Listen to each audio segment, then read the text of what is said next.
เอาเนาะสบายดีมื้อนี้ก็อยู่กับทีมงานไซดันไอลาสันไซลุย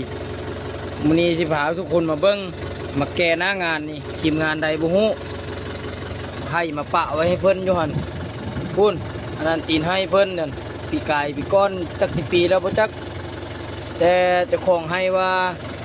อยากใช้บริการทีมงานไซดันนะคือว่าคักแท้ว่าซั่นว่าคือลงจำให้ได้แท้สั่นสำใดก็ได้ว่าซั่นเพื่อนเอิญใช้บริการเฮานี่อันนี้โซ่รองนี่หัวรองนี่นี่เบิ้งนี่เพื่อนว่าเอาให้แน่นะลงให้แน่นะลงจำให้แน่สิเอายางมาลงแล้วมันสิเป็นดินคนละตอนมันขี้ร้ายเพื่อนว่าทีมงานเสดันนี่มาจัดให้นี่นี่ดันสมเสื้อเลยได้ขนาดให้เก้าได้นี่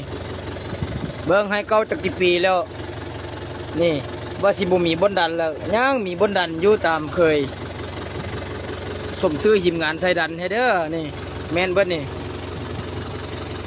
ปลากระเจ้าลงบ่ได้นี่พูนมีจุดเด่นกว่านี้สันกว่านี้พูนอันนั้นเราเบิ่งตอนที่สองอันนี้ตอนที่หนึ่งนี่เอาเนาะคลิปนี้ก็ฝากเด้อเอาเนาะหิมงานผู้ใดก็ได้เฮ็ดดีให้เพิ่นเด้อหิมงานรถไทยเฮาสู้ๆเด้อ